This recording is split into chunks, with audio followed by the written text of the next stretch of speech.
Čaute, vítam vás pri sledovaní prvých tohtoročných správ. Verím, že ste si cez prázdniny oddychli a načerpali novú silu na štúdium. V mene celej redakcie GSF TV vám prajeme veľa úspechov a dobrých známok v novom školskom roku.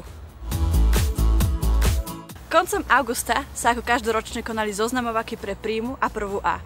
Za organizáciu ďakujeme sestre Ane a animátorom z vyšších ročníkov. Veríme, že v týchto triedách vzniknú dobré kolektívy. Ich novými triednymi profesorkami sa stala sestra Alžbeta a sestra Rafaela.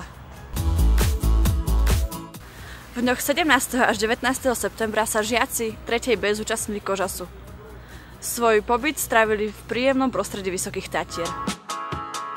Iste ste postrehli, že v učiteľskom zbore nastal pár zmien. Nielen pár učiteľov odišlo, ale zo pár ich aj prišlo. A to s kombináciou matematika a telesná pán profesor Kikloš, s kombináciou slovenčina a náboženstvo pani profesorka Mičuchová a angličtinárka pani profesorka Koleková. Takisto sa darilo aj ďalším športovcom z našej školy. Dňa 30. septembra sa zúčastnili cestovného behu, kde Nikola Machorová z 2. A vyhrala 3. miesto a dievčenský tím v kategórii staršie žiačky sa umiestnili na 2. mieste.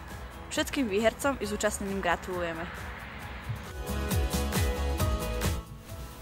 Vyučovanie anglického a nemeckého jazyka bolo vo viacerých triedách obohatené o konverzačné hodiny. Na návštevu k nám tradične prišiel pán Zemelker z Viedne a otec Patrick Hudson z Írska, ktorý odslúžil svätú omšu v anglickom jazyku. 22. septembra mali žiaci 3. ročníkov jedinečnú príležitosť zúčastniť sa besedy s poslancom Richardom Vašečkom.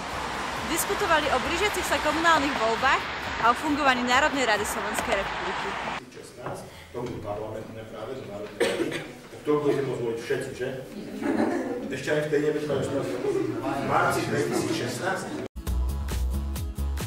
A nakoniec chcem poďakovať sestre Ane a všetkým dobrovoľníkom, ktorí sa podielali na dobročných zbierkach Biela pastelka, Deň nezabudiek a Lienka pomoci. A to je zo správ všetko. Ďakujem za pozornosť.